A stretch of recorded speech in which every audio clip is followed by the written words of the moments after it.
नमस्कार, एक बार फिर से स्वागत है आपका हमारे YouTube चैनल में। आज की क्लास है, इसमें हम पढ़ेंगे आभूषण, जिसमें सबसे पहले अपन देखेंगे स्त्रियों के आभूषण। तो देखो, स्त्रियों के भी आभूषण में सबसे पहले जो अपन पढ़ेंगे वो है सिर के आभूषण। सिर के आभूषण देखो, जो सीधे सीधे हैं उनको वैसे देखेंगे, और जो देखते हैं ना, सबसे पहले शीश फूल। देखो, सिर को शीश बोलते हैं, इसलिए इसको तो याद करने की ज़रूरत नहीं है। शीश फूल तो आप वैसे याद रख लोगे, शीश फूल। दूसरा है गोफण, गोफण। और तीसरा है बोरला, पतरी, झेला, मोड़, टीका, मांग टीका या टिकड़ा ऐसे बोलते हैं ना। सिर मांग, टिड्डी बलको, मेमंद, साकड़ी, चूड़ा रत्न और ताबीत। ये किसके आभूषण है? सारे सिर के आभूषण है। अब देखो, मुश्किल को देखो, सीधे सीधे तो कौन कौन से याद हो रहे हैं। एक तो शीश फूल जिसमें सिर आ गया, जैसे बोरला है, बोरला भी आप सबको पता है कि सिर का आभूषण होता है। इसके बाद में टीका, देखो टीका सिर पे ही लगता है, तो टीका, मांग टीका या टीकड़ा, ये भी सब क्या है? सिर का आभूषण हो गया। एक हो गया सिर मांग, ये भी सिर का आभूषण हो गया। ये तो आसान आसान हो गए। अब देखो मुश्किल कौन सा है? सिर का आभूषण है गोफण, गोफण, गोफण, गोफण। दो बार बोलेंगे, सिर का आभूषण गोफण।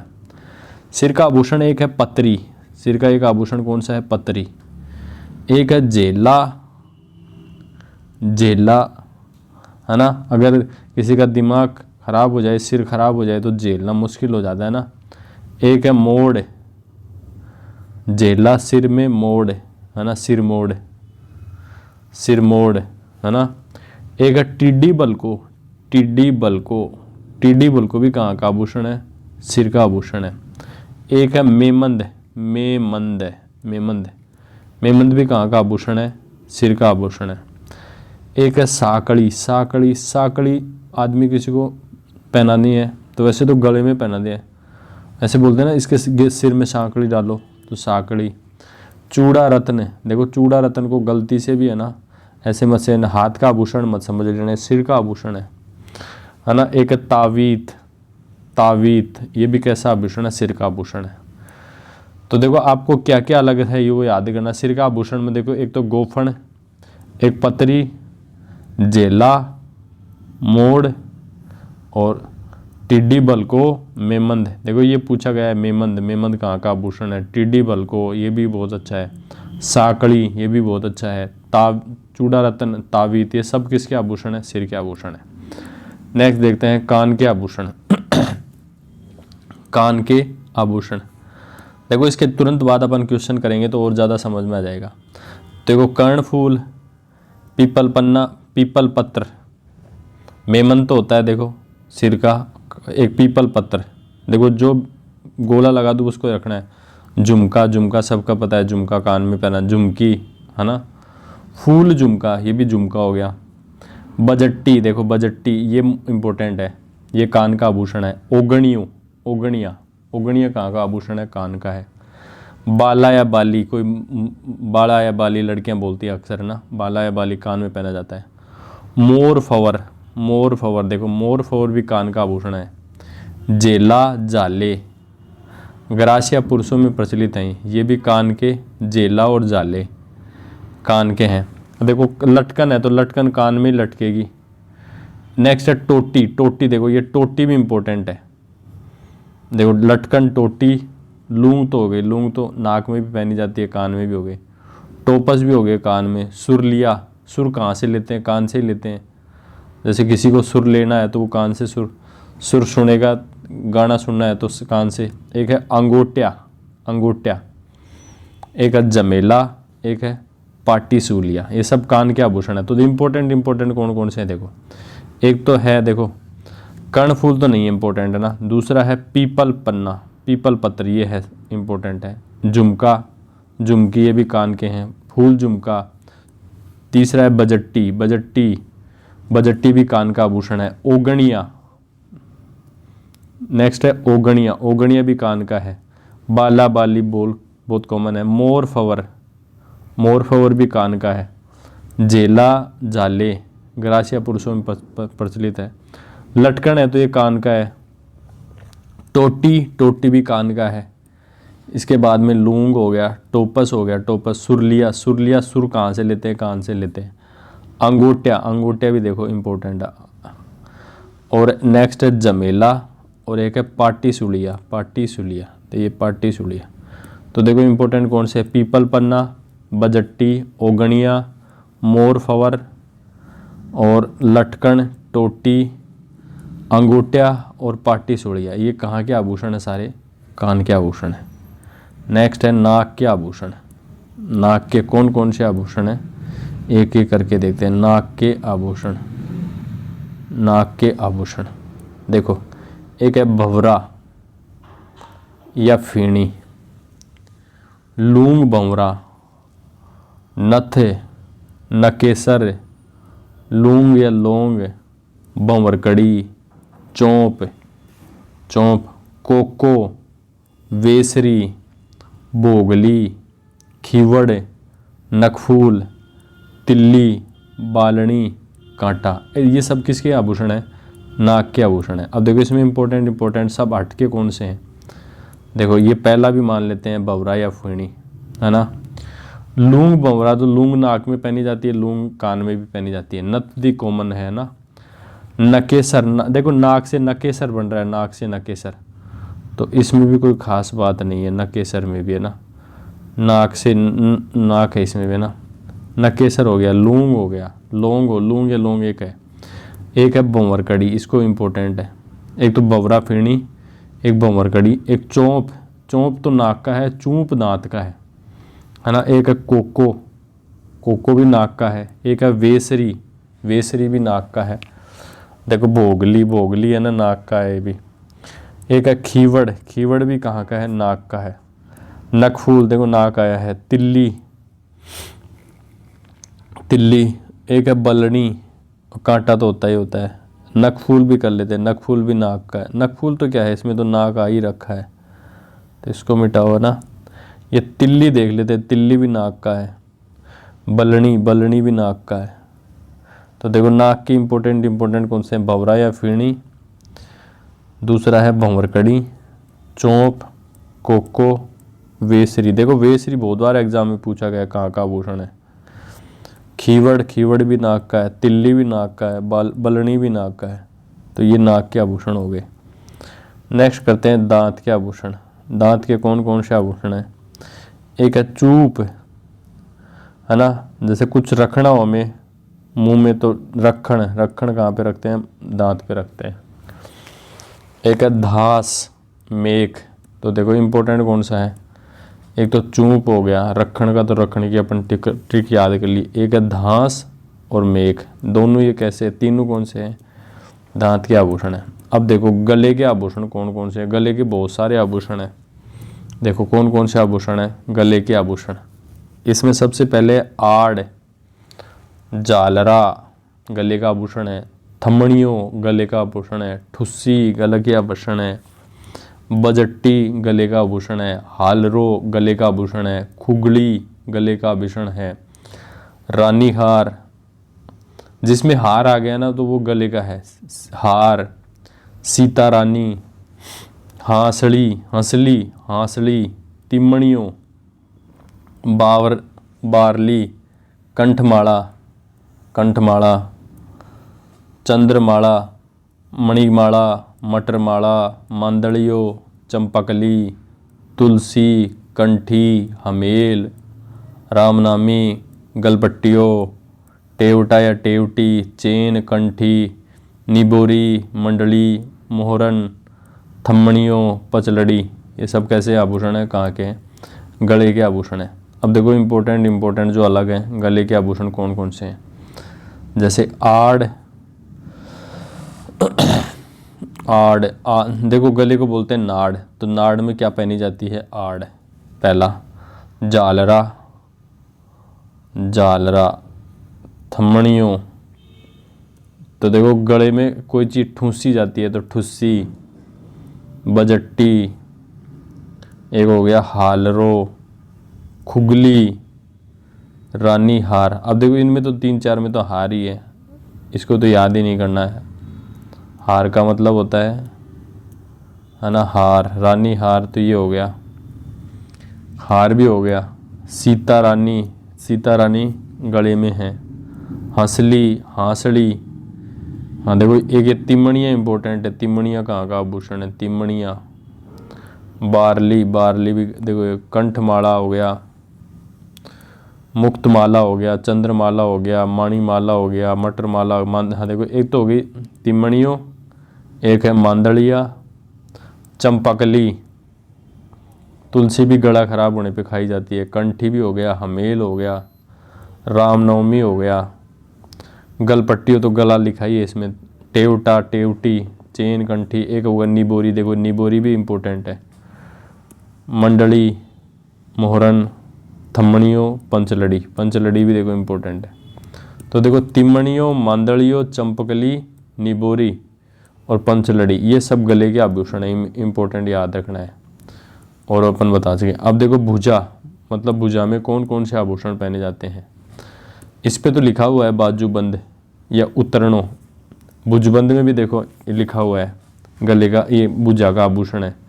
देखो इसमें है टड्डा या अणत, एक तो हो गया टड्डा या अणत, तकमा, तकमा भी देखो इम्पोर्टेंट है, तकमा। नेक्स्ट है नवरत्न, नवरत्न, बट्टा, गजरा, है ना। इसके अलावा नवरत्न, हरपान, हरपान देखो ये भी भुजा का है, आरत, ये सब है ना। इसके बाद में है कलाई के आभूषण, कलाई के कौन कौन से आभूषण है ना, चूड़ी हो गई, चूड़ियाँ हो गई, है ना, कातरिया हो गई, मोकड़ी हो गई, लंगर हो गई, पाटड़ा होगा, बल्ल्या हो गया, कंगन हो गई, पगड़ी हो गई, बगड़ी हो गई। अब देखो नोगरी, गोखरू, इनको याद रखना है जो अलग है, नोगरी, गोखरू। नेक्स्ट है फूंदा, मुठ्या, ताती, हथफूल, सोनपान, ये तो हो गया कड़ा। एक हो गया डोडिया, डोडिया भी देखो ना। नेक्स्ट है बंगड़ी। नेक्स्ट है आंवला, भी एक बार पटवार में पूछा गया कहाँ का आभूषण, आंवला कलाई का आभूषण है। नोगरी, नोगरी भी पूछा गया था। पूछ, पूछ कहाँ का आभूषण है, ये भी सब कलाई के आभूषण है, आंवला, नोगरी, पूछ, नोगरी। पहले भी गोखरू, डंडिया, डंडिया, ये सब कहाँ के आभूषण है, कलाई के आभूषण है। इसके बाद में हाथ की अंगुलियों के आभूषण कौन कौन से हैं, हाथ की जो अंगुली है ना उसके आभूषण कौन कौन से हैं, मूंदड़ी, दामड़ी, अंगूठी तो याद करने की जरूरत नहीं है, छल्ला भी आँख में, हाथ में, अरसी, छड़ा, बीठी, हथफूल, हथपान, दामना, डंक, जोटा आदि, ये कैसे हैं, हाथ के आभूषण है, हाथ की अंगुली के आभूषण है। इसके बाद में कमर के आभूषण, कमर के आभूषण देखते हैं। कमर के आभूषण, कमर के आभूषण देखो, पहला है सटका, तगड़ी, देख कणकतिया करदनी, इसमें तो करी लिखा है, देख कमर होता है, सांकड़ी, कंदोरा, जंजीर, कंदीर, ये सब कहाँ के आभूषण है, कमर के आभूषण है। नेक्स्ट देखते हैं पैर के आभूषण, पैर के कौन कौन से आभूषण है, कड़ा या कड़ी पैर का है, लंगर या तोड़ा पैर का है, पाजेब पैर का है, झांझर, झांझर भी पैर का आभूषण है, नेवरी, नेवरी, टणका, ये सब पैर के आभूषण है, झांझर, नेवरी, टणका, पायल हो गया। इसके बाद रमझोल भी इम्पोर्टेंट है, ये भी पैर का आभूषण है। नुपुर, नुपुर भी पैर का आभूषण है। पजड़ियाँ, ये भी कहाँ का आभूषण है, पैर का है। हिरनामैन, ये कहाँ का आभूषण है, पैर का है। एक है आंवला, आंवला देखो पहले भी देखा था हमने। मक्या, खीली बांसा, नकुम, नकुम भी पैर का आभूषण है। तो ये सब पैर के आभूषण है ना। इसके बाद में पैर की अंगुलियों के आभूषण कौन कौन से हैं, एक तो है गोल्या, बिछिया या बिछुड़ी, नकलियो, मच्छी, चुटकी, छल्ला, पगपान, फोलरी, देखो फोलरी थोड़ा अलग है, फोलरी कहाँ का आभूषण है, जोड़ या गोर, तो ये पैर की अंगुलियों के आभूषण है सारे। इसके बाद में पुरुषों के आभूषण कौन कौन से हैं, पुरुषों के आभूषण, महिलाओं के आभूषण के बाद में आता है पुरुषों के आभूषण। सबसे पहले कान के कौन कौन से आभूषण है, मुर्किए, जाले, छैलकड़ी, मुर्की, लौंग, ये पुरुषों के कान के आभूषण है। ये हाथ के आभूषण कौन कौन से हैं? पुरुषों के हाथ के आभूषण कौन से हैं? बाजूबंद, कड़ा, नरमुख, अंगूठी, है ना। पुरुषों के गले के आभूषण कौन कौन से हैं? पुरुषों के गले के आभूषण है बलेवड़ा, चौकी, कंठा, ताबीज, चैन, ये पुरुषों के गले के आभूषण हैं। इसके बाद में पगड़ी पर पहने जाने वाले आभूषण कौन कौन से हैं? एक है मालाबंद, सरपेच, तुर्रा, देखो तुर्रा, कलंगी, पगड़ी पे आभूषण है। डुगडुगी, देखो तुर्रा, कलंगी, डुगडुगी, ये कहाँ के आभूषण है? पगड़ी पे पहने जाने वाले आभूषण। हाँ जी, नेक्स्ट जो टॉपिक अपना है उसका नाम है राजस्थान में प्रचलित प्रथा व रीति रिवाज। राजस्थान में कौन कौन सी प्रथाएं हैं और रीति रिवाज प्रचलित हैं? सबसे पहले है सती प्रथा। सती प्रथा का जो सर्वप्रथम उल्लेख व जानकारी है वो कहाँ से मिलती है? अथर्ववेद से मिलती है। इसके अलावा अभिलेखीय जो साक्ष्य है वो कहाँ से मिलते हैं सती प्रथा के बारे में? 510 ईस्वी के एरण जो अभिलेख है वहाँ से सती प्रथा के बारे में जानकारी मिलती है। एरण जो अभिलेख ना गुप्त राजा भानुगुप्त के सेनापति है ना गोपराज की पत्नी के सती होने का उल्लेख करता है। जो एरण जो अभिलेख है वो किसका उल्लेख करता है? गुप्त राजा जो भानुगुप्त था ना, इसके सेनापति थे गोपराज और उनकी पत्नी के सती होने का उल्लेख करता है। इसके बाद में सती राजस्थान में है ना सती प्रथा का सबसे पहले उल्लेख कहाँ मिलता है? घटियाला अभिलेख जोधपुर में मिलता है। घटियाला जो अभिलेख है 1810 ईस्वी में प्रमाणित होता है कि राजपूत सामंत राणुका की पत्नी है संपत देवी के सती होने की जानकारी मिलती है। जो घटियाला जो अभिलेख है जो 810 में लिखा हुआ है उसमें पता चलता है कि राजपूत जो शासक है सामंत राणुका की जो पत्नी है ना संपत देवी के सती होने की जानकारी यहाँ पे मिलती है। अन्य नाम है सती प्रथा जो है ना, इसके अन्य नाम है क्या है? सहगमन, सहमरण, अनवारोहण, ये सती प्रथा के अन्य नाम हैं। इसमें क्या होता है? मृत पति के साथ उसकी पत्नी स्वर्ग प्राप्ति की इच्छा से जीवित जल जाती है। मृत जो पति है ना उसकी जो पत्नी है स्वर्ग प्राप्ति की इच्छा से क्या होता है? जीवित जल जाती है। इसमें देखो अनुमरण क्या होता है? देखो पत्नी के दूर देश देहांत के पश्चात उसकी निशानी के साथ पत्नी का चितारोहण होना। देखो अगर पत्नी जो है ना पत्नी के दूर देश देहांत होने के पश्चात उसकी निशानी के साथ, देखो अगर आपकी पति जो है ना पति दूर देश में है, कहीं पे देहांत हो गया उसका, तो निशानी के साथ पत्नी जो है ना चिता के साथ लेट जाती है, तो उसको बोलते हैं अनुमरण, है ना। इसमें देखते हैं राजा राम मोहन राय के प्रयासों से तत्कालीन जो गवर्नर थे बेंटिंग ने सती प्रथा को दंडनीय घोषित किया 1829 से, और 1830 में संपूर्ण भारत में लागू हो गई। सती प्रथा 1830 में संपूर्ण भारत में लागू हो गई। इसके बाद में देखते हैं राजस्थान में सती प्रथा पर रोक लगाने का प्रयास जयपुर के जो महाराजा है ना सवाई जयसिंह सेकंड के द्वारा किया गया। राजस्थान में सती प्रथा पर रोक लगाने का काम किसने किया? सवाई जयसिंह सेकंड ने किया। ब्रिटिश प्रभाव से राजस्थान में सर्वप्रथम सती प्रथा को बूंदी नरेश राव विष्णु सिंह ने 1822 ईस्वी में गैर कानूनी घोषित किया। तो देखो ब्रिटिश जो प्रभाव से राजस्थान में सर्वप्रथम जो सती प्रथा है उसको बूंदी जो नरेश है राव विष्णु सिंह ने 1822 में गैर कानूनी घोषित किया था, जबकि सबसे पहले रोकने का प्रयास किसने किया? सवाई जयसिंह सेकंड ने। अब देखो ये सबसे लेटेस्ट जो मामला है रूप कंवर सती प्रकरण। रूप कंवर सती प्रकरण ये 4 दिसंबर 1987 की घटना है दिवराड़ा सीकर में। पति है माल सिंह। तो देखो रूप कंवर सती प्रकरण जो 4 दिसंबर 1987 को दिवराड़ा सीकर के में होता है, जिनके पति का नाम होता है माल सिंह, है ना। और इस समय जो राजस्थान के मुख्यमंत्री थे हरदेव जोशी और गृह मंत्री थे गुलाब सिंह शक्तावत। राज्यपाल थे बसंत दादा पाटिल। कौन थे? देखो मुख्यमंत्री थे हरदेव जोशी, गृह मंत्री थे गुलाब सिंह शक्तावत और राज्यपाल थे बसंत दादा पाटिल। तो मुख्यमंत्री जी को अपनी कुर्सी से हाथ धोना पड़ गया था इस सती प्रथा के चक्कर में। सती प्रथा अधिनियम निरोध अधिनियम 1987 में इसे दंडनीय अपराध घोषित कर दिया गया और ये 1988 से संपूर्ण राजस्थान में लागू हो गया। इसके बाद में है साका। साका क्या होता है? साका, जब दुश्मन द्वारा किसी राजपूत दुर्ग पर आक्रमण किया जाता है तो राजपूत योद्धा केसरिया धारण करते हैं तथा राजपूत स्त्रियां वीरांगना जोहर करती थी, वह साका कहलाता था।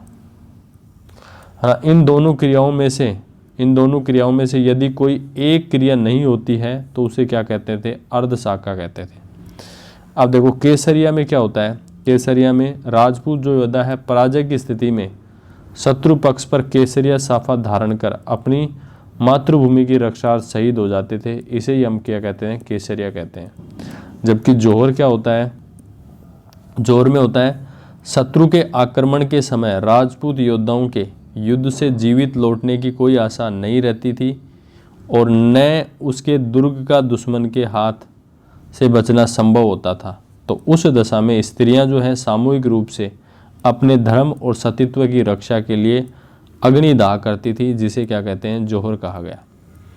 नोट देखते हैं, नोट क्या कहता है? नोट चित्तौड़ में 3, जैसलमेर में 2.5 और गागरोन और सिवाना में 2-2 और जालोर रणथंभौर में 1-1 शाखा हुआ। देखो बहुत इंपॉर्टेंट बात है। चित्तौड़ में कितने शाखे हुए? 3। जैसलमेर में कितने हुए? 2.5 शाखे। गागरोन में और सिवाना में कितने हुए? 2-2 शाखे हुए। और जालोर और रणथंभौर में कितना? 1-1 शाखा हुआ है। इसके बाद में प्रथम जो शाखा है ना, राजस्थान का प्रथम शाखा 1301 ईस्वी में हुआ। अलाउद्दीन के आक्रमण किया था रणथंभौर पे। तो हमीर देव जो चौहान है उनकी पत्नी रंग देवी के नेतृत्व में ये शाखा होता है। हमीर देव चौहान तो केसरिया करते हैं, इनकी जो पत्नी है रंग देवी वो जोहर करती है। और 1301 में प्रथम शाखा होता है। इसके बाद में नेक्स्ट प्रथा है कन्यावध। कन्यावध कोटा के जो महाराव उमेद सिंह ने पॉलिटिकल एजेंट, देखो कोटा के जो, हाँ कन्यावध क्या है? देखो कोटा के जो महाराव उमेद सिंह ने पॉलिटिकल एजेंट विल्किंसन के प्रयासों से सर्वप्रथम 1833 में कन्यावध को गैर कानूनी घोषित किया। देखो नेक्स्ट है कन्यावध। कोटा के जो महाराजा है ना उमेद सिंह ने, इनका जो पॉलिटिकल एजेंट था विल्किंसन के प्रयासों से सर्वप्रथम 1833 में कन्या जो वध है इसको कैसा घोषित किया? गैर कानूनी घोषित किया था, है ना। इसके बाद में देखते हैं राजपूतों में जागीरों के छोटे छोटे टुकड़ों में बंट जाने और अपनी पुत्रियों के लिए पर्याप्त उचित दहेज देने में असमर्थ रहने को कन्यावध का कारण माना जा सकता है। मतलब दहेज प्रमुख कारण था कहने का मतलब। इसके बाद में देखते हैं वर्तमान में कन्या भ्रूण हत्या के रूप में इस प्रथा ने अपनी उपस्थिति प्रकट कर रखी है। मतलब आज भी कन्या वध है, लेकिन वो किसके रूप में है? कन्या भ्रूण हत्या के रूप में। नेक्स्ट है डाकन प्रथा। नेक्स्ट कौन सी प्रथा है? डाकन प्रथा। इसमें क्या है? राजस्थान में अनेक जातियां विशेषकर भील मीणाओं में स्त्रियों पर डाकन होने का आरोप लगाकर उनकी हत्या कर देने की कुप्रथा प्रचलित है। मतलब जो भील हो गए मीणा हो गए, इनमें क्या है? स्त्रियों को कहते हैं कि भाई इसमें तो डाकन होने का आरोप लगाकर उसकी क्या करते हैं? हत्या कर देने की कुप्रथा प्रचलित थी। सर्वप्रथम खैरवाड़ा उदयपुर। सबसे पहले खैरवाड़ा उदयपुर में महाराणा स्वरूप सिंह ने मेवाड़ भील कोर के कमांडेंट जेसी ब्रुक के प्रयासों से अक्टूबर 1853 में डाकन प्रथा को गैर कानूनी घोषित किया। सबसे पहले खैरवाड़ा उदयपुर में जो महाराणा स्वरूप सिंह थे, उन्हें मेवाड़ जो भील कोर के जो कमांडेंट थे ना जेसी ब्रुक के प्रयासों से 1853 में जो डाकन जो प्रथा है उसको गैर कानूनी घोषित करवाया। इसके लिए देखो 2015 में राजस्थान डायन प्रताड़ना निवारण अधिनियम 2000 बनाया गया। इसको 2016 से लागू भी हो गया। नेक्स्ट है डावरिया प्रथा। नेक्स्ट कौन सी प्रथा है? डावरिया प्रथा। राजस्थान में शासक समुदाय अपनी कन्या की शादी में दहेज के साथ कुंवारी कन्याएं भी साथ भेजते थे, जिन्हें डावरिया कहते थे। देखो राजस्थान में जो शासक समुदाय था ना, वो अपनी कन्या की शादी में दहेज के साथ कुछ कुंवारी कन्याएं भी भेजते थे, जिन्हें डावरिया कहा जाता था। ये महलों में सेविकाओं का कार्य करती थी। महलों में किसका काम करती थी? सेविकाओं का काम करती थी। नेक्स्ट है नाता प्रथा। नाता प्रथा, नाता प्रथा परस्पर सहमति के आधार पर पुनर्विवाह की प्रथा है, जिसके अंतर्गत पत्नी अपने पूर्व पति को छोड़कर अपनी पसंद के व्यक्ति के साथ जीवन व्यतीत करती है। नाता जो प्रथा है, इसमें सहमति के साथ जो है ना पुनर्विवाह की प्रथा है के हिसाब से ऐसे कह सकते हैं, जिसके अंतर्गत जो पत्नी है ना अपने पूर्व पति को छोड़कर अपनी पसंद के व्यक्ति के साथ क्या करती है? जीवन व्यतीत करती है। नेक्स्ट है झगड़ा राशि। नेक्स्ट प्रथा कौन सी है? झगड़ा राशि। दूसरे पति के द्वारा पहले पति को दी गई राशि, जैसे दूसरा पति बन गया, उसके द्वारा जो पहला जो पति है ना उसको कौन सी राशि दी गई जो राशि है उसको बोलते हैं झगड़ा राशि। नेक्स्ट है चारी प्रथा। खैराड़, टोंक, भीलवाड़ा में आज भी ये है ना। इसमें क्या होता है? वर पक्ष से वधु पक्ष के द्वारा नगद राशि प्राप्त की जाती है। मतलब लड़के वाले जो है ना, लड़की वालों से नगद राशि जो प्राप्त करते हैं उसे चारी प्रथा बोलते हैं, या खैराड़ बोलते हैं। ये टोंक भीलवाड़ा में आज भी प्रचलन में है। नेक्स्ट है दापा प्रथा। नेक्स्ट कौन सी प्रथा है? दापा प्रथा। इसमें क्या होता है? वधु मूल्य कहते हैं इसको ना, पुरुष द्वारा कन्या के पिता को चुकाया जाता है।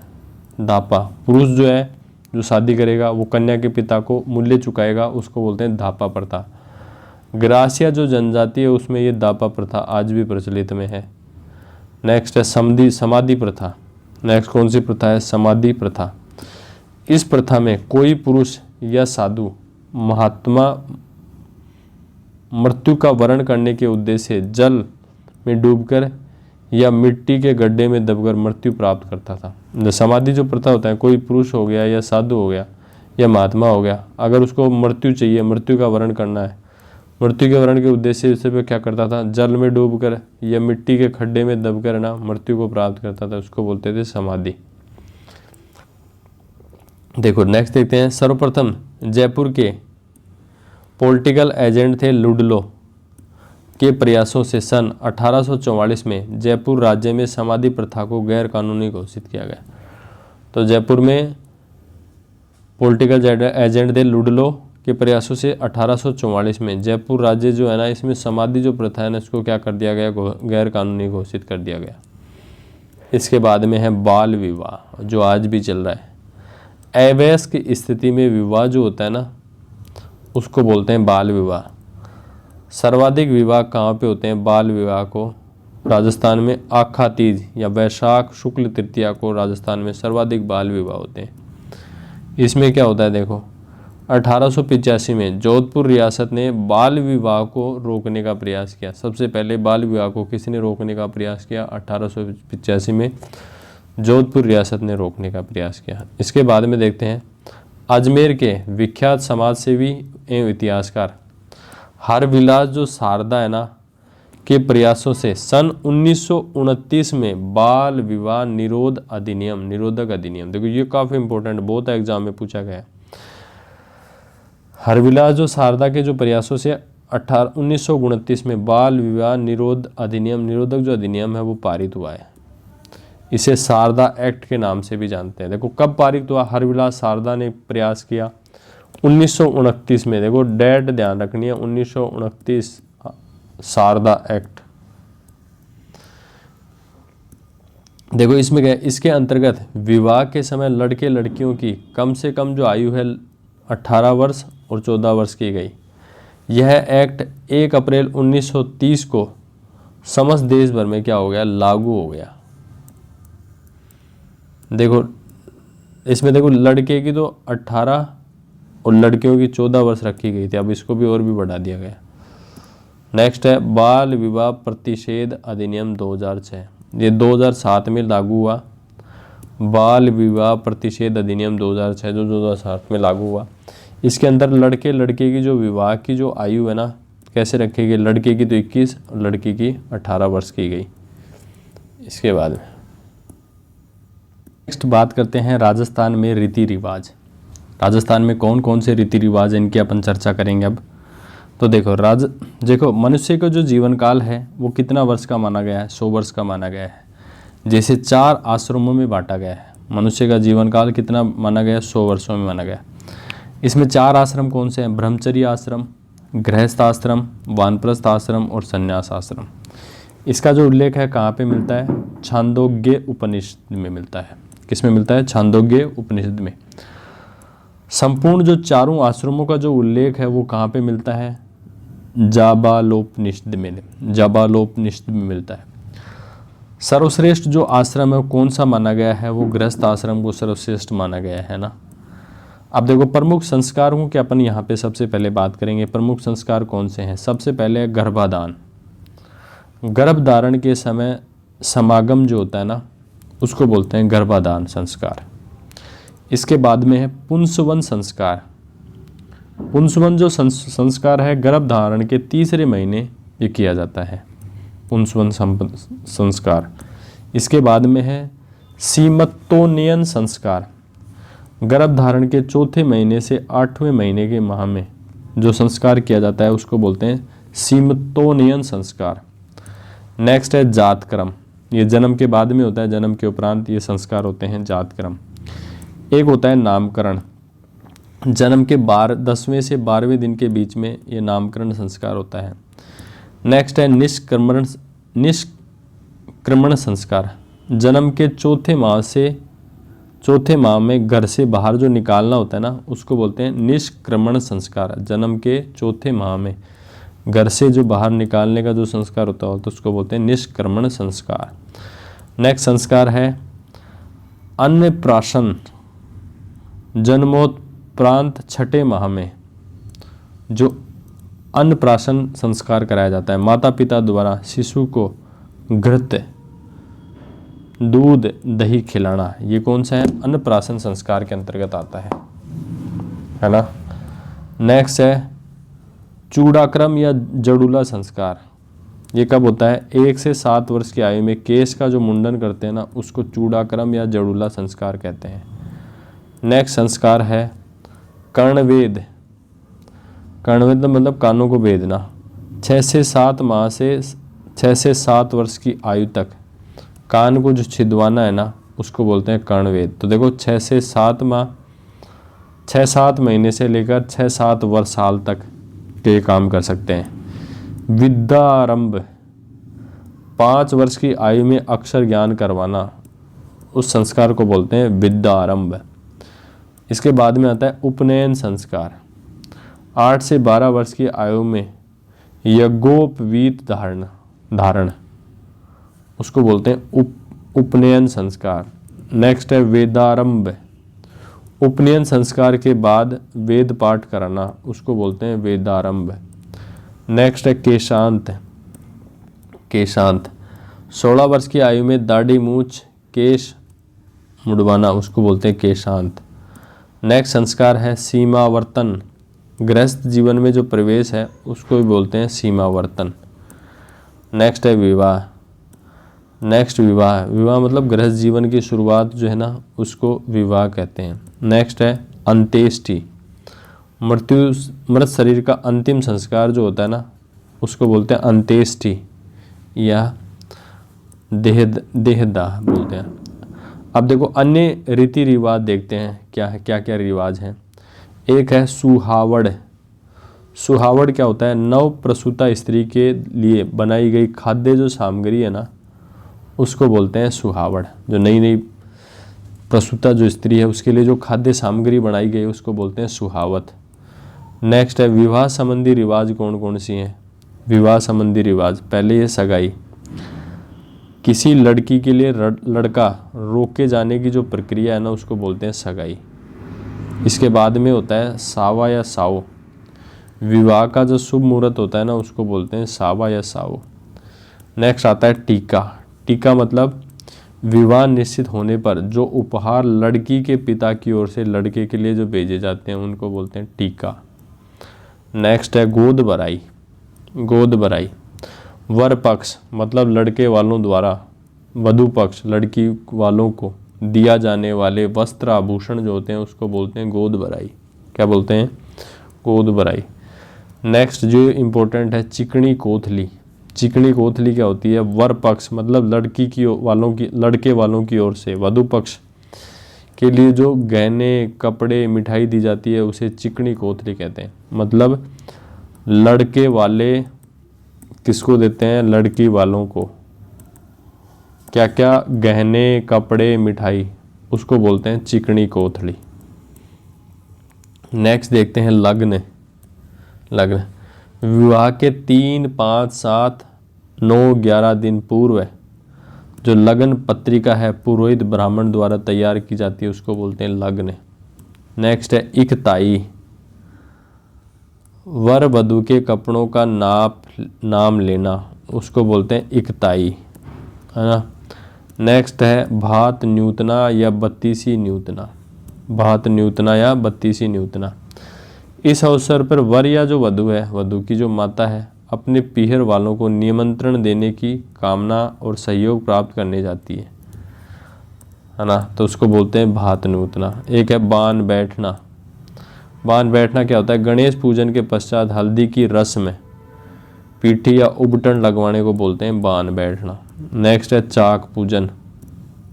नेक्स्ट क्या है? चाक पूजन। काकड़ या कांकन डोरा बांधना, विवाह के पूर्व वर और वधु के हाथ में बांधा गया जो लाल मोड़ी का धागा है ना उसको बोलते हैं काकड़ या कांकन डोरा बांधना। नेक्स्ट है निकासी। निकासी, निकासी क्या है? विवाह से एक दिन पूर्व है, विवाह से एक दिन पूर्व है वर अपने संबंधियों व मित्रों के साथ वधु के घर की ओर प्रस्थान करता है। इसे निकासी या जान चढ़ाना कहते हैं। नेक्स्ट है सामेला या मधुपर्क। सामेला या मधुपर्क क्या होता है?